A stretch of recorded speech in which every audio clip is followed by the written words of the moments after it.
Hey everybody, it's Gary Lucas, and I'm here in New York City, here in the West Village, and I changed the camera angle back to the original angle for today because I was just going to play a solo acoustic for you, and right through the camera without that Blue Yeti mic, and I think it sounds pretty good, and I think it looks pretty good too, although I'm using that vertical angle on this, but let's see. All right, here we go.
A little bit of The Last Time, the first thing I ever heard by the Rolling Stones, and that's Brian Jones's riff, as I've mentioned several times.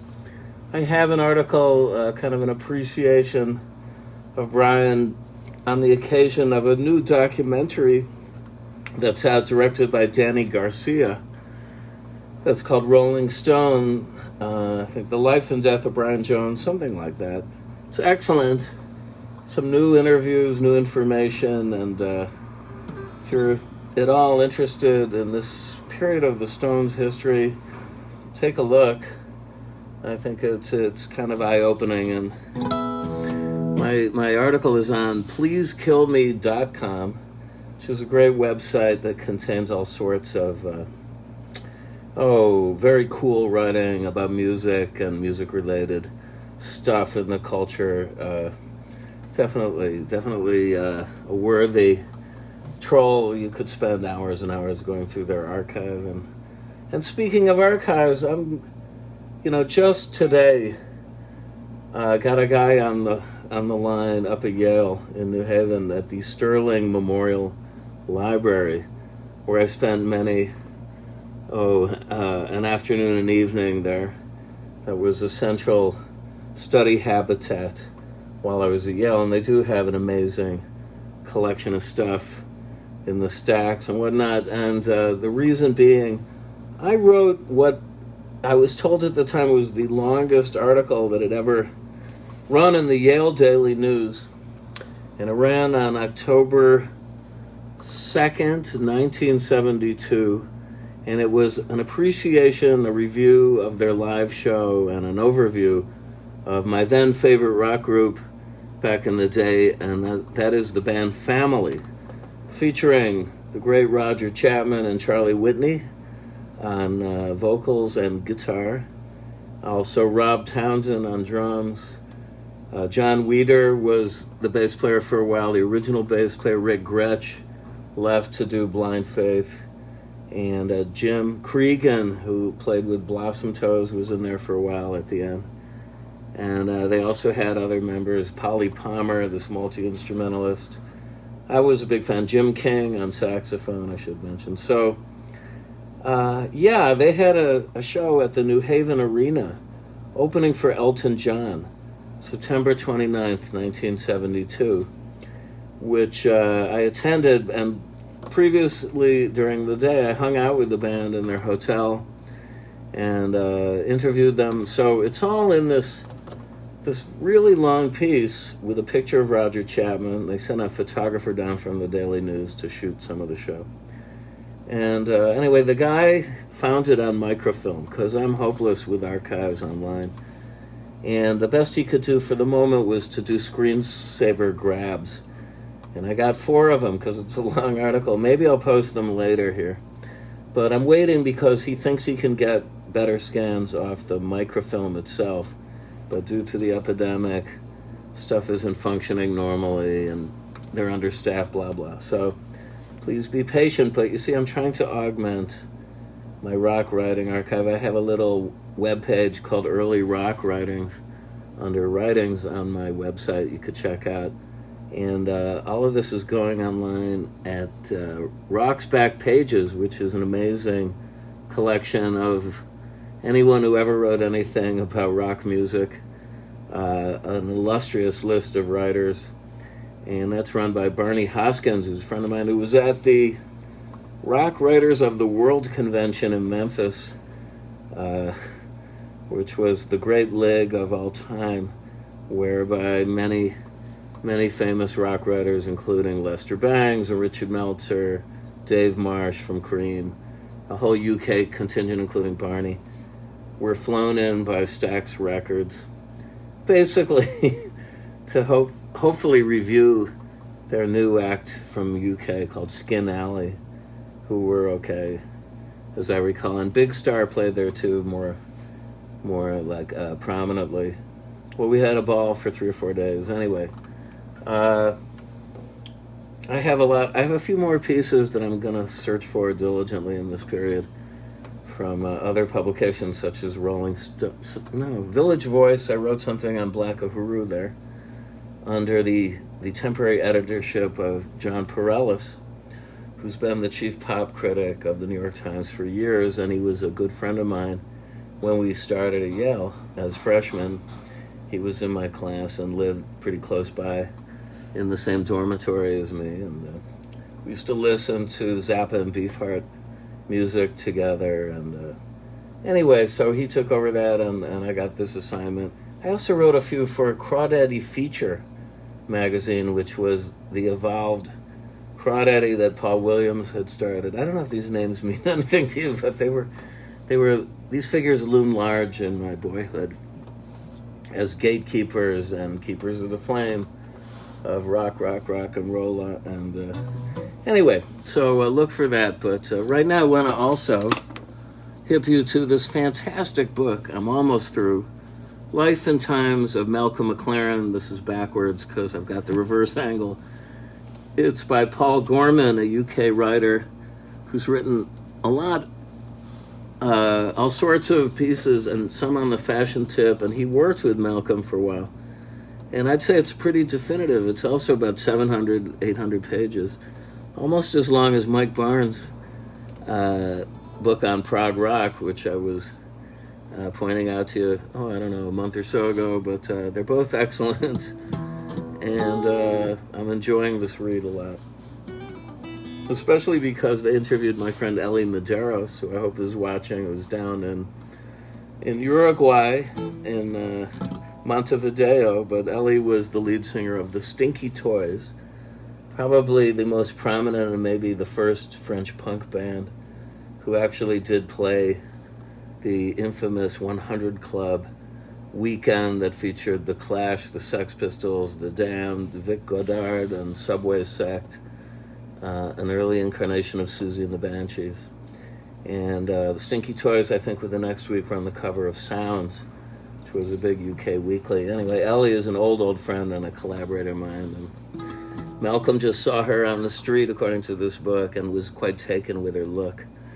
And said, "Are you in a band?" And it turned out she was. And also my friend Celeste Chong, who worked with Malcolm in what was going to be a Chinese music project of his to be known as the Rice Girls, kind of a parody of the Spice Girls with 4 Asian females. But that never really coalesced. And anyway, I met Celeste when I was making The Edge of Heaven, and she got drafted in on that, and she did a fantastic job. And so, all right, well, I'll play some more. Okay, shut up and play your guitar.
was a little bit of music from a live solo guitar score I composed for a beautiful piece of surrealist French cinema, René Clair's Entr'acte, which originally was accompanied by music, I think, by Darius Milhaud, maybe, or Stravinsky, maybe. I gotta check.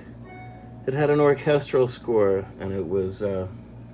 Anyway, I just took the film. I had a commission from the Film Society of Lincoln Center in 2000 by Sayre Maxwell, who headed up Silent Movies there, and she suggested this program. And I worked with that film. Also, Fernand Léger's Ballet Mécanique. What a beautiful, delirious piece of formally avant-garde cinema. Entr'acte has a little bit of a narrative, kind of, and it has also cameos by people like Marcel Duchamp and other major painters of the day. Max Ernst is in there. All of them congregating in Paris in the 20s when the film was made. The third film is a Russian animation by Ladislav Staryevich, who was also resident in Paris, and this is a really grotesque japery of stick insect figures that were actually insects that were somehow made into armatures and very painstakingly using stop motion techniques put through their paces, shall we say, and it concerns an adulterous affair of Mr. and Mrs. Grasshopper and their ant friend, and I don't want to give away too much, but I think this is available on my website on DVD, these three films with my score. In fact, I'm sure it is. So hop on over to GaryLucas.com. There is a whole world of pleasure, both visual and audio and audible. And my DVDs I'm very proud of because it took a long time to sync the soundtracks to the pictures. But there's one of The Golem, a beautiful edition that was actually sped up to my specifications in terms of the overall running time by an Italian film lab, because the way it's been released just deplorably for some years is they always pull it into what they call silent film mode, which is 18 frames per second, which is, to me, I mean, a dubious proposition at best, because back in the day, these films were hand-cranked. They didn't use motors on the projectors, so depending on the disposition of the projectionist on the day, you know, like what he had for lunch or what libations he had consumed before the actual job of projecting, you know, it was going to affect the film rate speed. And to look at The Golem in what is supposedly the normal speed for the film makes the film totally glacially paced. And when I started working with Walter Horn, my childhood friend, keyboardist, composer, collaborator on the Golem score, we got a hold of the Museum of Modern Art's print, which they'd had for years, and that was at sound speed, and so that's the score that we learn now. A couple of times I've been kind of stuck with a version, you know, that I didn't bring on the gig, and I just adjust and play more. I mean, I'm nothing if not an improviser, honestly, so... but anyway, so... what else? There's a lot of news, a lot of things happening, and I hope to have some really good news about a live gig coming up, but I don't want to jinx it by telling you the specifics yet. In the meantime, why don't you seek out and enjoy The World of Captain Beefheart, featuring the fabulous Nona Hendryx, who's just terrific on this record. Nona, you may well know from La Belle, and she did many solo projects. She's a very adventuresome spirit. And here she tackled a lot of the more R&B-ish Beefheart tunes, plus some of the weirder and wilder stuff. The Nero, featuring Gary Lucas, the complete Jeff Buckley and Gary Lucas songbook for the Ezer Disco label. These are 12 songs I co-wrote with Jeff. 5 never had been released before. They just existed on very dodgy bootlegs from live shows. And I got a chance to go in the studio thanks to the late Pierre Ruiz, who tragically died climbing a mountain in Sardinia 3 weeks ago. It's a big shock to everybody and still to me. But that album remains because he had the vision and the courage of conviction, as Mark Stewart has said. Now, this is coming out end of January, The Essential Gary Lucas. It's a double. It's a beautiful package. I culled the selection from 30-plus albums and some rare tracks, and the liner notes are by my friend Glenn Kenny, who's got this new book out about Goodfellas. Check it out. It's called Made Men. It's getting fantastic reviews. I wish he would send me a copy if he's got one. And the packaging is by Steve Byram, who's a great art director.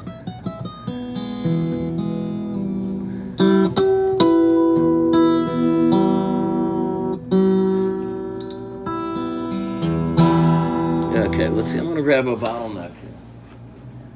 Just step over it.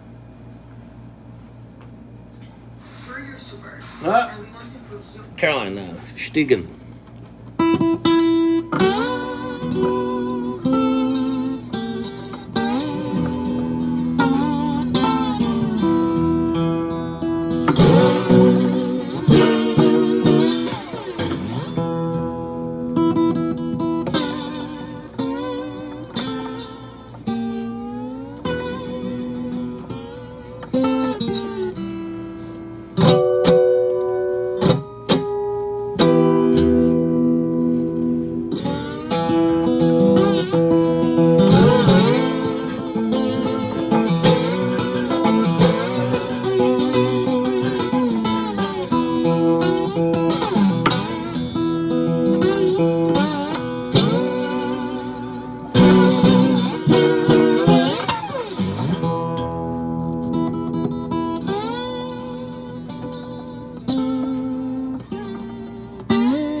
Yeah, okay, well, what do we got now? I have to check the old clock. I know what we got a few minutes here. I don't have my list of patrons today, but I do know that Ken Hurwitz and Mi-Ling Tsui, they're right up there. Thank you very much. Carolyn Schultz, Peter Bull, I guess he's been a multiple contributor. Mark Green, every time I play, man, this guy, visits my virtual tip jar, which I would urge you to do, please. Please. Well, you don't have to, but, you'll feel better about it, and I sure will feel better about it. We'll all get well.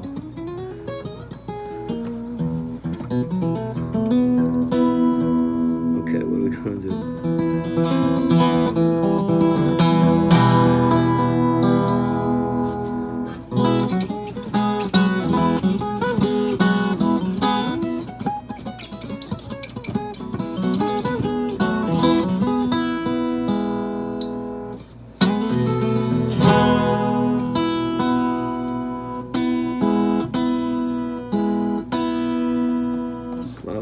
Definitely play something that's a bit on the tuneful side here for you.